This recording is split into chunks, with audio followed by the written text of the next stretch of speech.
आपण पाहत आहात बीबी महाराष्ट्र न्यूज, खबरबात महाराष्ट्राची।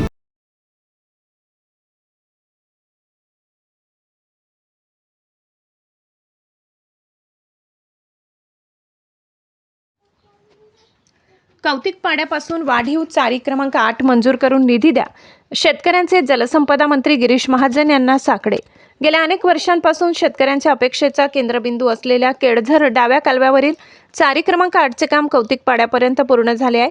या चारीला पुढे वाढीव चारी म्हणून मंजुरी मिळाल्यास केळझरचे पाणी मुडाणे, भाक्षी, चौगाव, अजमेर, सौंदाणे, देवडाणे आदी गावांपर्यंत पोहोचण्याचा मार्ग मोकळा होणार आहे।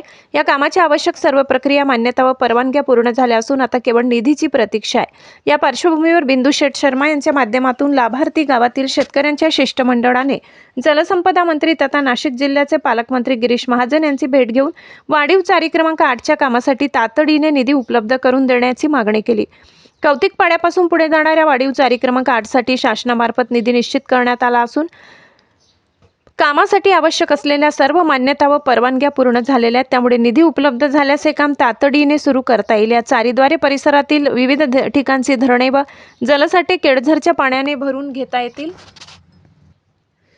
या चारीद्वारे परिसरातील विविध ठिकाणची धरणे व जलसाठे केळझरच्या पाण्याने भरून घेता येतील। परिणामी भूजल पातळीत वाढ होऊन दुष्काळी परिस्थितीतही शेतकऱ्यांना शेती करणे शक्य होईल, असे मत बिंदू शेठ शर्मा यांनी मंत्री गिरीश महाजन यांच्या समोर मांडले। वाढीव चारी क्रमांक 8 मुळे अनेक गावातील शेतकऱ्यांना सिंचनासाठी मोठा आधार मिळणार असून पाण्याअभावी अडचणीत असलेल्या शेतीला नवसंजीवनी मिळेल। त्यामुळे शासनाने या कामाला प्राधान्य देऊन तातडीने निधी उपलब्ध करून द्यावा, अशी मागणी शेतकऱ्यांनी केली। यावेळी तरसाडी येथील सुधाकर पाटील, वनोली येथील वसंत भामरे, कौतिकपाडे येथील राजेंद्र जाधव, प्रभाकर रौंदळ, आबा शिंदे, हेमंत बच्चाव, मयूर महाजन, दर्शन महाजन, भाऊसाहेब गायकवाड, ठाणसिंग दात्रे, भूषण मोरकर, किरण पवार, दीपक रौंदळ, सरदार पवार, जमसिंग पवार, चौगाव येथील नंदकिशोर शेवाडे, देवडाणे येथील भाऊसाहेब सिरसाट आदी शेतकरी उपस्थित होते। बीबी न्यूज महाराष्ट्रासाठी हरिभास्कर।